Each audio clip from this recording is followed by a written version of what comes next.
for our opening remarks with creativity. Kung sa tingin niyo po, kayo lang po ang naghanda ngayong gabi, nagkakamali po kayo. Before tonight, we prepared a lot of surprises for all Hokseng family and guests and employees. We will start our opening remarks with Ma'am Melly.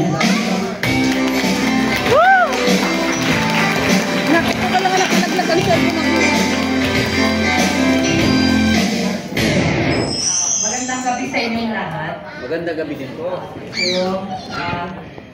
Alam ko taong-taon natin ginagawa para siliwang ng ganitong Christmas party. Kaya natutuwa ako kasi talagang nakikita ko yung binibigyan nyo talaga ng panahon, ng ano talaga, kumbaga yung pagbili, talagang yung oras kahit alam kong nasa trabaho kayo. Kaya talagang wala akong masabi. Pero katulad nyo, hindi rin ako prepared.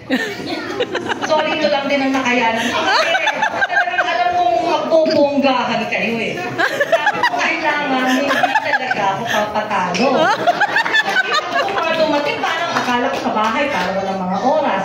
Si Tina parang nasa tindahan naman lagi. Pero talagang masaya ako kasi pag ganitong nag-celebrate na tayo, yung celebration na to, hindi nyo talaga, parang binibigyan nyo lahat ng oras, effort, kumbaga talagang wala akong masabi. Kaya naman yung mensahe na gagawin ko sa inyo, parang naisip ko, kantahin ko kaya. Wow! Woo! Talagang nanihintay yung boses. Diba? Kaso naka-exclusive contract ako. Papaalam muna tayo kay boss kung papaya ako. Umuwi kayo ng maaga.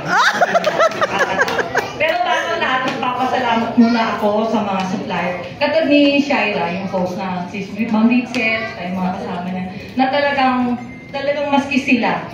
Kumbaga, kahit di na kami nagkikita, sige lang, usap lang kami ng Skype, ano lang, video lang.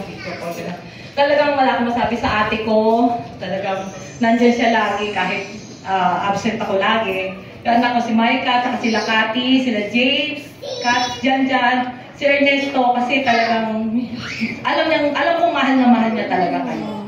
Kaya nga pag nalulungkot siya, pag talagang may mga problema tayo. Kaya, Chloe, iyak ka na naman dyan. Kaya, gusto ko ngayon, this time, yung message ko, maramdaman nyo sa kanta. Ito pa yung ibang supplier, katad ng venue, si Kat, yung Lesabin. Hindi ko mapagpalit eh.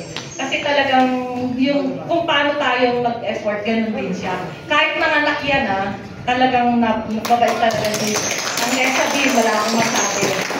Tapos itong stylist, ang galing, di ba? Talagang pag sinabi natin kung ano yung anong gusto natin, inaayos ng PJ, Genie, event. Tapos yung Manila Pink, edit ni Captain Johnny. Maraming salamat, Doctor. Tapos yung Light and Sound, yung JL. Thank you sa Light and Sound. Yung food cart, katropa. Food cart, nakita kami mix board. Yung photo book natin, yung Jacob. Automatic. Kailangan mapasalamatan ko na kayo kasi para maramdaman lahat din ng mga employees ko, empleyado ko na part din kayo namin pag tuwing may celebration ng Christmas party. Kumbaga nandiyan kayo palagi para sa amin. O gusto niyo naman marinig yung kanta ko? Ang hina! Basta mo na ba? Apa! Talaga.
pagmamahal na ibigay niyo sa amin. Marami mga hinarap na problema at pagod, pero patuloy pa rin kayo lumalaban, kaya't kami ay nagpapasalamat. Dahil sama-sama natin itong hinarap at di niyo kami iniwan. Ang inyong pagsusumikap ay isang mahalagang bahagi ng ating tagumpay. Tayo ay parang naging isang pamilya, sumusuporta at nagtutulungan sa hirap at ginhawa. Lagi lang kami nandito para sa inyo at tandaan niya. Pinapasabi din pala nila Mama at Papa